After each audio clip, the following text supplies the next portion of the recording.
Dengan menyebut asma Allah, bersama berjuang untuk berubah, membuat perubahan di alam kezaliman, untuk menuju tegaknya izah Islam.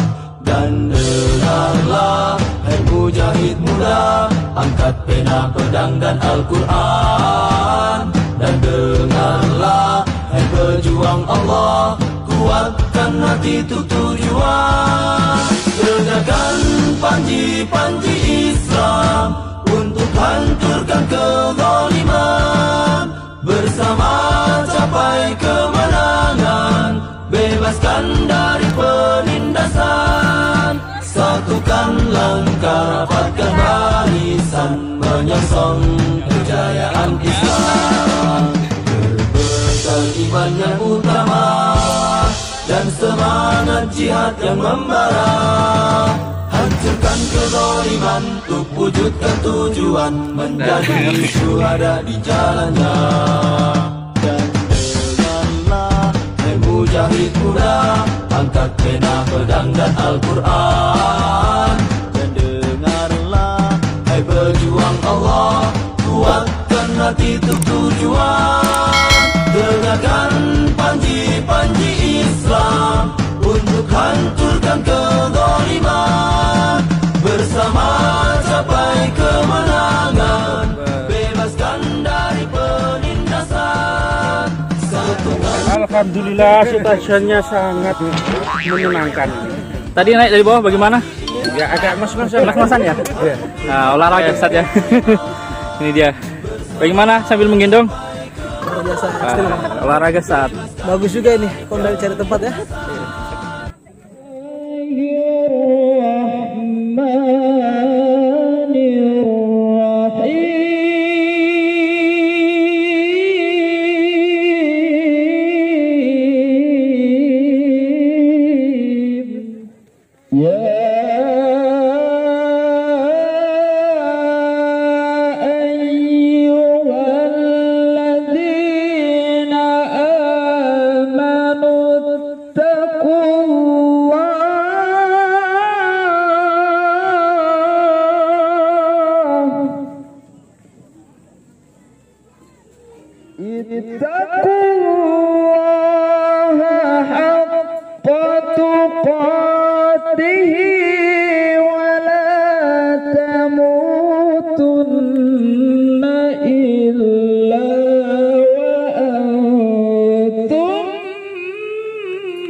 Yang senantiasa diperhatikan oleh pengembang dakwah.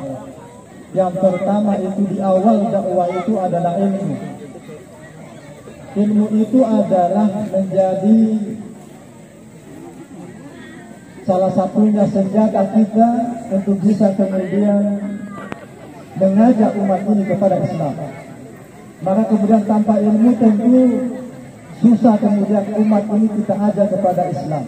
Kita ajak kepada perubahan untuk meninggalkan sistem yang rusak kepada sistem Islam.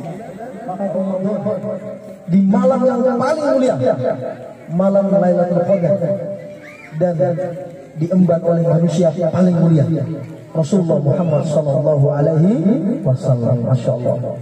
Terus ibarat barang ini kalau kita jadi salah, kita nawarkan barang yang luar biasa berharga, punya nilai yang sangat tinggi, kok masih malu-malu. Betul tidak? Betul? Nah ini penyakit. Kita perlu pahami bahwa apa yang kita ambil ini sesuatu yang mulia, sesuatu yang membawa kebaikan bagi seluruh umat manusia. Lalu kenapa kita masih ragu-ragu, masih malu, masih takut-takut? Nah ini perlu dipertanyakan keyakinannya kepada apa yang dia bawa. Pada itu saya mengingatkan diri saya dan semua saudara-saudara saya, mari kita betul-betul jadikan kesempatan yang Allah berikan kepada kita ini, sisa umur yang ada ini, kita gunakan untuk mengemban sesuatu yang paling mulia ini, paling berharga ini, yaitu dinul Islam tegaknya kembali syariah dan khilafah demi menyelamatkan kehidupan kita di dunia wal akhirat. Insyaallah. Amin. Siyamana wa siyamakum. Barakallah untuk usaha sekalian, mudah-mudahan Allah menerima ibadah kita semuanya. Saya nggak bisa berpanjang lebar, Ustaz sekalian, saya hanya mengucapkan syukur kasiran jazakallah khair ya. Hari Minggu tanggal 15 ya ke aduh lali ya. Hari Minggu tanggal 15 kita pergi ke Kondang. Cuaca naik gunung. Apa itu? Mendaki gunung Kembar Becialan. Aduh lali lagi. Ikhwan akhwat yang ada di sini, mari kita untuk berjuang. Kenikmatan terbesar yang Allah berikan kepada kita semua ini adalah dakwah. Ya, adalah dakwah. Dan dakwah inilah yang kemudian, kekuatan dakwah inilah yang kemudian menjadikan kita berada di tempat ini. Kekuatan dakwah inilah yang menjadikan Islam ini sampai di dalam kehidupan kita hari ini. Dan dakwah inilah, Bapak Ibu, ikhwan wal akhwat, dakwah inilah yang menjadi jalan hidup Nabi kita yang mulia. Jadi apa yang kita lakukan dalam aktivitas dakwah ini adalah kegiatan asli, kegiatan pertama dari Nabi, dari Rasul yang diutus oleh Allah Subhanahu wa Ta'ala. Jadi Nabi kita sudah menetapkan, Bapak Ibu, bahwa jalan hidupnya adalah dakwah. Utbah bin Rabi'ah itu pernah mendatangi Nabi kita, lalu kemudian beliau menawarkan harta, menawarkan tahta, menawarkan wanita. Apa jawaban beliau? Beliau tolak. Bahkan beliau menyampaikan satu inspirasi yang luar biasa yang menjadi pegangan buat para pejuang dakwah, di mana beliau mengatakan bahwa walaupun matahari yang kau simpan di tangan kananku, bulan itu di tangan kiriku, aku tidak akan meninggalkan dakwah ini sampai Allah memberikan aku dua pilihan terbaik, iskeriman atau syahidan. Saya akan menyaksikan kemenangan Islam dengan dakwah ini, atau saya syahid mati di jalan dakwah ini. Takbir. Masya Allah. Itu pegangan prinsip bagi kita para pejuang dakwah. Dari kisah ini, Bapak Ibu, jelas sekali bahwa sekali lagi jalan hidup kita, jalan hidup Rasul Nabi kita yang mulia itu adalah dakwah, bukan yang lain. Maka jangan sampai menjadikan dakwah ini terpaling oleh yang namanya harta. Ya, jangan sampai harta ini telah memalingkan dakwah kita. Jangan sampai kekuasaan apapun itu, jangan sampai memalingkan dari perjuangan mulia ini.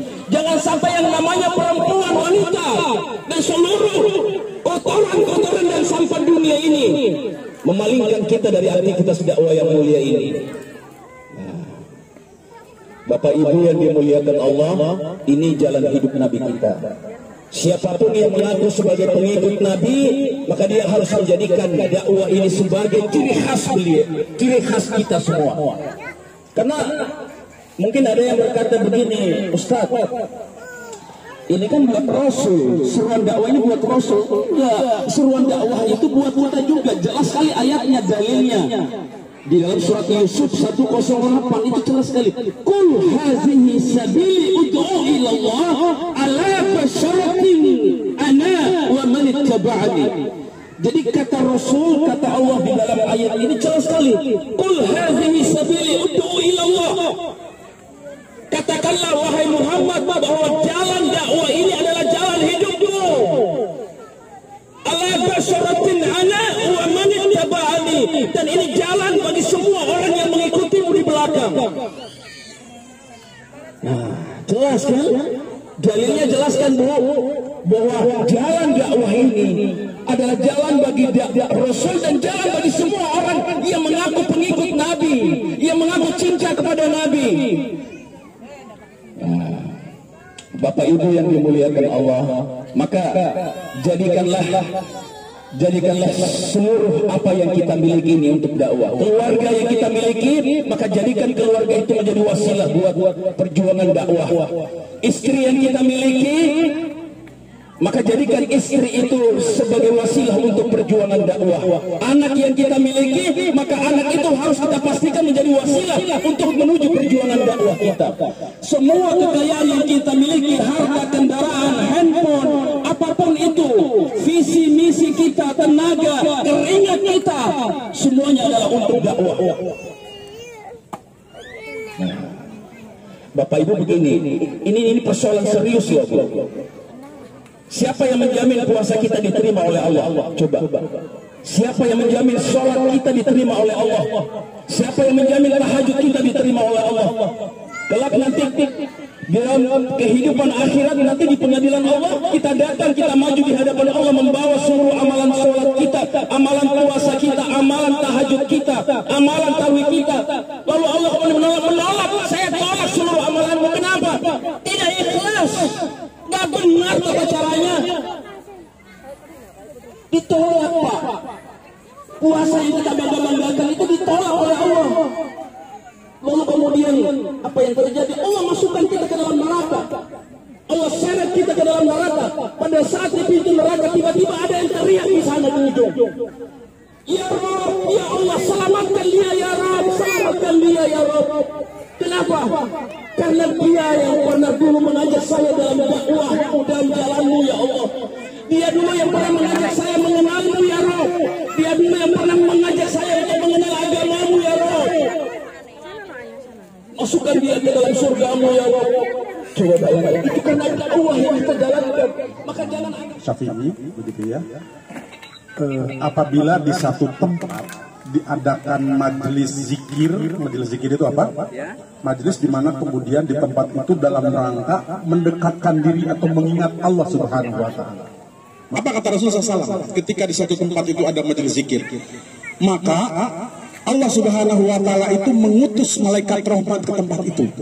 Dan Allah Subhanahu wa taala, Bapak Ibu, ketika menyatukan Bapak Ibu sekalian, Allah itu menunjukkan eksistensi dirinya. Apa kata Allah Subhanahu wa taala? Wa min ayatihi, dan dari tanda-tanda kekuasaanku, kata Allah. Allah mudah-mudahan dari keluarga sakinah. Ya, jangan sampai singkatan orang Sunda sangkilan aki-aki gengenan gitu. Orang Sunda ketawa. Ya. Nah, sakinah ini disebutkan di dalam ayat tadi. Ya, aku telah menciptakan dari dirimu untukmu, kata Allah kepada laki-laki. Siapa? Azwaja, istri-istri. Apa fungsi istri-istri? Bu, di dalam ayat ini disebutkan Allah itu menciptakan ibu-ibu dari bagian dari bapak-bapak. Apa fungsinya? Litaskunu ilaiha. Ini definisi sakinah. Agar ibu-ibu fungsinya sebagai pendenang bagi bapak-bapak. Kenapa? Karena bapak-bapak ini setiap hari keluar rumah, baik untuk kerja, cari nafkah, berdakwah. Sementara ibu-ibu itu adalah kehormatan, dan kehormatan itu disimpan di tempat terbaik. Nah, ini bedanya Islam dengan non-Islam. Islam itu memandang wanita itu adalah kehormatan. Sementara selain Islam memandang wanita itu keindahan. Beda perlakuan. Kalau keindahan pasti dipajang, ya, dihias-hias. Pas mau keluar dihias. Kebanyakan ini mohon maaf. Perempuan zaman sekarang itu kembali. Dia itu berhias kalau mau keluar. Mau pengajian, ambil kerudung yang paling bagus. Ya kan? Mau di Kosawa, ambil kerudung yang paling bagus, baju yang paling bagus itu. Pulang di Kosawa, di mana itu baju? Di rumah, disimpan lagi tuh. Apa yang dipakai? Daster. Wih, baunya udah segini. Ya? Tompang samping pula. Bapak pulang dari luar itu masuk, langsung ke dapur cari tempat makan. Ibu marah dong. Pak, kenapa nggak ucap salam? Bapak kaget. Kaget. Kenapa kaget? Saya pikir tadi lap tergantung. Jadi bu, sekarang itu zaman bola kebalik. Wanita itu sekarang banyak yang cantik di luar. Padahal aktivitas bapak-bapak itu di istilah rumput tetangga lebih hijau, tapi jangan lupa plastik itu di rumputnya sintetis. Ya, Pak pernah nggak ke bank? Contoh di bank, pernah nggak ke bank? Yang terima siapa? Kasir kan? Apa yang dia ucapkan kasir itu ketika bapak datang? Wih, itu sudah dandan dia cantik. Senyum pula ke bapak, selamat pagi pak, itu ramahnya. Senyumnya 3 cm kiri, 3 cm kanan, 3 cm. Ini ke bapak itu. Selamat pagi pak, bisa dibantu? Begitu nggak? Iya. Coba saya tanya, bu, ketika bapak pulang, ibu pernah nggak melakukan itu? Bapak pulang nih kerja, selamat sore pak, sambil senyum, bisa dibantu? Pernah nggak melakukan itu? Nggak perlu bu, nanti bapak heran. Bu, makan apa tadi? Jangan-jangan salah makan kan begitu ya. Seperti itu jadilah apa namanya alami saja, nggak usah dibuat-buat. Kenapa pak? Karena secantik-cantiknya itu kasir, ya, itu tuh palsu. Dia melakukan itu karena tuntutan profesi. Coba bapak ketemunya di tempat parkir. Mau nanya nggak dia? Enggak. Dia menanya begitu karena dia kasir. Tuntutan profesi artinya apa? Itu palsu, nggak nyata. Coba bapak jawab. Selamat pagi pak, bisa dibantu? Bisa pak, tolong bikinin kopi. Mau nggak dia? Marah dia, masih di kasir. Ah begitu kan? Oh gitu. Tapi ibu istri kita di rumah, walaupun tadi apa adanya, begitu ya, rambutnya kayak gimana itu, kayak tempat bertelur burung. Masya Allah, luar biasa. Tapi ini nyata. Ketika bapak-bapak bilang, bu, bikinin kopi, dibikinin itu. Dia nggak akan banyak protes gitu, ya, seperti itu. Nah, oleh karena itulah kita ini, bapak ibu sekalian, berbagi peran. Bapak itu keluar dengan kehidupannya di luar, ibu-ibu itu menyiapkan sebagai kehormatan itu, menciptakan rumahnya. Karena kehormatan itu dia berada di tempat paling mulia. Tempat paling mulia itu adalah rumah, begitu, di rumah-rumah mereka. Menyambut suami-suaminya ketika datang dan memberikan ketenangan. Ya, lah Ustaz, istriku kalau aku pulang yang ditanya dapat duit berapa? Wah begitu kan? Mana bawaannya? Lama-lama katanya keluar rumah cuma ngontak pelang, nggak bawa duit kan begitu. Memang kita ini bisa kenyang dengan ucapan sayang, kalau kemudian bersendawa, berpaling dari peringatanku, fa inna lahu ma'isatan dongkang, maka baginya penghidupan yang sempit. Itu di dunia. Wa yaumal qiyamati a'ma. Nanti dia melahir itu dalam keadaan buta. Jadi Bapak Ibu, kalau hidup kita sekarang ini terasa sempit nih. Kenapa ini masalah banyak banget? Terasa sempit sekali. Segera introspeksi, itu alarm dari Allah. Karena jaminan dari Allah kalau kita takwa, kata Allah, apa namanya? Ya ja'alallahu mahrajan. Allah akan mendatangkan solusi. Jadi kalau kita hidup kita ini sempit, jangan-jangan kita lagi belok nih ke jalan tadi nih, ya, berpaling dari Allah nih, ya. Segera kembali ke jalan takwa. Karena begitu kembali ke jalan takwa, ya jalallahu mahrajan. Ini jaminan dari Allah. Allah akan mendatangkan solusi. Wa yarzuquhu min haitsu la yahtasib. Maka Bapak Ibu sekalian, ya, ketika kita takwa kepada Allah Subhanahu wa taala, membuktikan janji kita akan taat kepada aturan Allah Subhanahu wa taala dengan cara berdakwah. Mudah-mudahan dakwah ini ketika dilakukan dengan ikhlas oleh para suami, dilepas dengan senyum oleh para istri, disambut dengan bahagia oleh istri, Allah Subhanahu wa taala akan mendatangkan rezeki. Insya Allah itu jaminan dari Allah. Nah, jadi ini sebetulnya di dalam rumah tangga itu ini persoalan perlakuan saja ya. Persoalan kemudian bagaimana kita memperlakukan satu sama lain di antara kita. Nah, makanya tadi kita kembali posisikan bahwa kita ini hidup di kehidupan yang memang tidak sedang baik-baik saja, ya. Sementara kita dituntut untuk takwa kepada Allah Subhanahu wa taala. Kenapa kita harus takwa? Tadi bukan hanya nanti di yaumil akhir yang menentukan posisi kita surga atau neraka.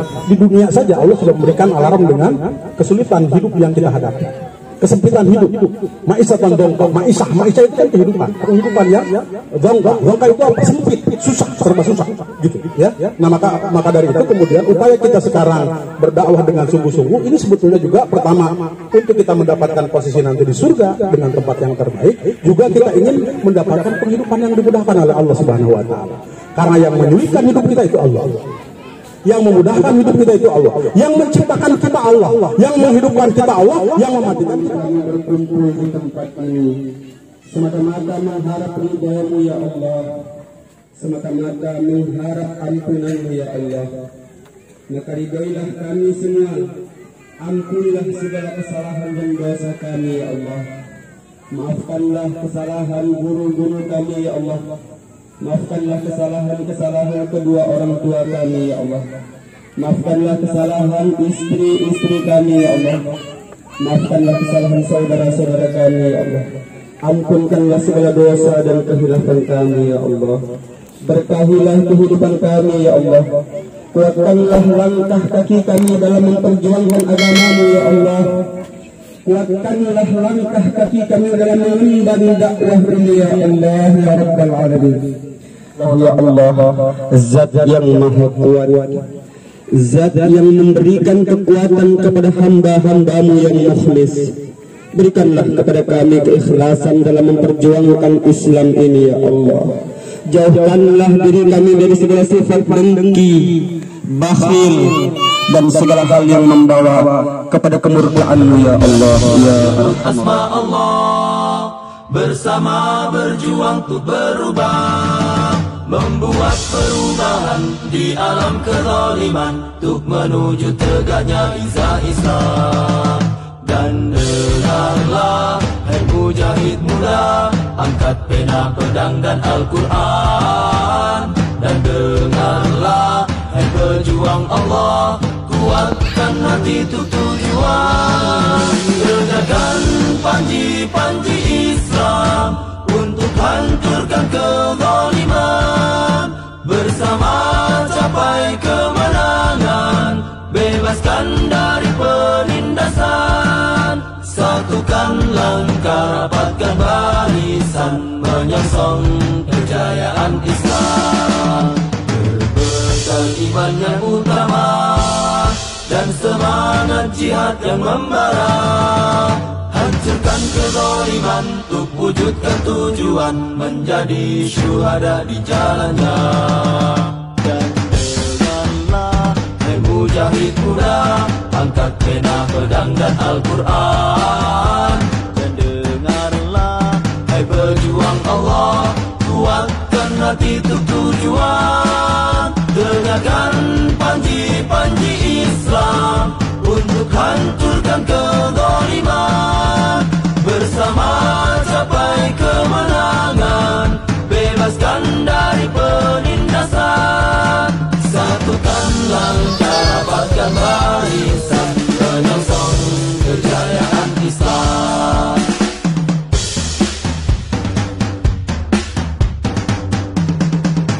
Dan dengarlah hai mujahid muda, angkat pena pedang dan Al-Quran. Dan dengarlah hai pejuang Allah, kuatkan hati untuk tujuan, tegakkan panji-panji Islam untuk hancurkan kezaliman. Bersama capai kemenangan, bebaskan dari penindasan. Satukan langkah, rapatkan barisan, menyongsong kejayaan Islam. Dengan menyebut asma Allah, bersama berjuang untuk berubah, membuat Membuat perubahan di alam kezaliman, untuk menuju tegaknya izah Islam. Membuat perubahan